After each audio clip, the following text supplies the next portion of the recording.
बात करेंगे तो मैं कहूंगा कि आप प्रोडक्ट सबसे पहले फिट कीजिए, उसको एक बहुत बढ़िया प्रोडक्ट बनाइए, कंज्यूमर की नीड को वो पूरा करे, और फिर उसके ऊपर पैरेलली ब्रांड के ऊपर भी काम करिए, पर ज्यादा फोकस आप प्रोडक्ट पे कीजिए। घी रिलेट होता है फैट से। जी।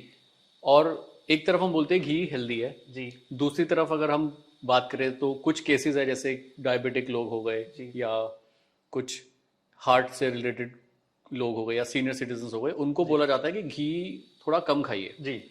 सो कुछ हम ऐसा एक्सपेक्ट कर सकते हैं मार्केट में कि कुछ इनोवेशन ऐसा हो जिसमें घी का जो कंपोनेंट है वो इस तरीके से मॉडल हो जाए कि वो फैट वाला जो प्रॉब्लम है जो इस कैटेगरी को नहीं सूट कर रहा वो जी। हट जाए और उसके बेनिफिट रह जाए। कुछ ऐसा साइंटिफिकली कुछ रीमॉडल तो होने का देखिए, कुछ इनोवेशन का है?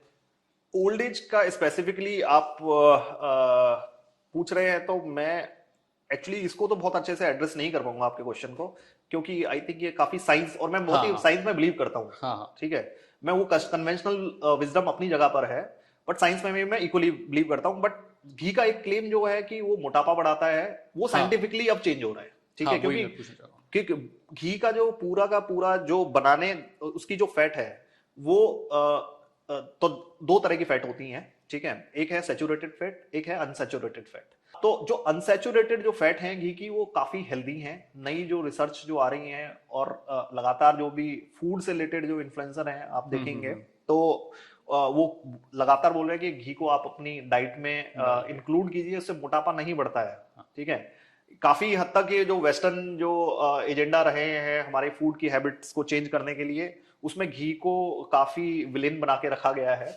बट अब अच्छी बात है कि ये सारी अब इंफॉर्मेशन वापस से आ रही है। टिपिकली ओल्ड एज के बारे में मैं अभी ऐसे नहीं बोल सकता हूँ, क्योंकि मेरे को उसके बारे में पढ़ना पड़ेगा, क्योंकि डॉक्टर काफी स्पेसिफिकली कहते हैं, क्योंकि सैचुरेटेड फैट भी होता है घी में। ठीक है, तो वो दिस माइट भी सम कुछ प्रॉब्लम हो सकती है। तो मैं यहाँ पे अपनी पूरी जानकारी के बिना उस बात को नहीं कहना चाहूंगा। बट आप अगर अडल्ट हैं, आप टीनेजर हैं, आप किड हैं, और आपका दिनचर्या अच्छी है, आप चलते फिरते हैं और नॉर्मल लाइफ जीते हैं, तो घी को 100% आपको अपनी डाइट में इंक्लूड करना चाहिए। ओवरऑल आपका मोटापा कम करता है, मतलब अच्छा। आप इसके बजाय कुछ और खाएंगे, उससे आपका मोटापा बढ़ने वाला है। अच्छा, जी। बारोसी के लिए आपका क्या प्लान है फॉर 5-7 साल बाद के, फॉर एग्जाम्पल 2030 में कहाँ आप जी, देखना चाहते हैं बारोसी को हो? क्या रेंज होगी प्रोडक्ट्स की? क्लियर था कि जर्नी छोटी नहीं रहने वाली है। हमें एक ब्रांड बनाना ही है, और ब्रांड ही बनाते रहे हम। उसका मतलब ये है कि जब तक सीलिंग अगर टच भी करती है, कई बार ऐसा हुआ है कि हमें लग रहा है कि अब नहीं बढ़ रहा है, नहीं बढ़ रहा है, तो हम वो एवेन्यूज ढूंढते हैं कि जिससे ये सीलिंग ऊपर हो जाए। ठीक है, और हर बार वो हमें मौका और अपॉर्चुनिटी मिला है कि हमने अपनी सीलिंग को ऊपर किया है। ठीक है, तो जैसे कि जब हम शुरुआत में सिर्फ दूध बेचते थे और सिर्फ गुड़गांव में बेचते थे, तो जब पहली बार हमने अमेजोन पे बेचना चालू किया और हमें पहला ऑर्डर पौंडीचेरी से आया, तो मैंने कहा कि बॉस ये तो अमेजिंग है। मतलब मैं गुड़गांव से सीधा सीधा पौंडीचेरी का पौंडीचेरी, ऑर्डर? पहला ऑर्डर मेरा पौंडीचेरी, मतलब गुड़गांव से सीधा, मतलब होल इंडिया मेरे को ऐसे दिख गया कि आपके अब तो पास पूरा इंडिया अपॉर्चुनिटी है। पूरी है।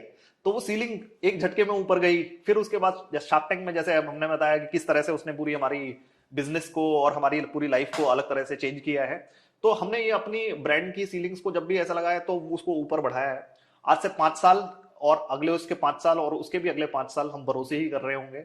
मेरे को एक भारत का भरोसे को एक फूड से रिलेटेड, और जब भी आपको वो पुरानी चीजें जो आपकी मम्मी दादी दादी नानी। और रूरल इंडिया में के जो एसेंस है, जो प्रोविनांस की स्टोरी है कि वो वहां का अच्छा है, वो वहां का अच्छा है, हेल्दी एंड टेस्टी, वो सारे प्रोडक्ट का एक बहुत ही अमेजिंग ब्रांड, बहुत ही प्यारा सा ब्रांड बरोसी को हमें बनाना है। ये लंबी जिंदगी और जो जर्नी है वो लंबी है। तो अगले 5 भी वहीं पे लगे हुए हैं, उसके 5 भी वहीं हैं, और उसके आगे भी 5 भी वहीं है। बरोसी है। ग्रेट। बारोसी के लिए आपके हिसाब से क्या सबसे लोवेस्ट पॉइंट रहा है जहां से बाउंस बैक होके आपको लगा कि हाँ दैट वाज द टाइम जो हमने सरवाइव करा जी। और अब हम कुछ भी सरवाइव कर सकते हैं? तो अच्छा, उसको सर्वाइवल वाला तो प्रॉब्लम नहीं था, बट मैं बताता हूँ कि उसको डिफिकल्ट टाइम जो भी डिफिकल्ट था। सबसे मुश्किल अभी तक रहा है। करेक्ट। तो हुआ कि जब शुरुआत में हमने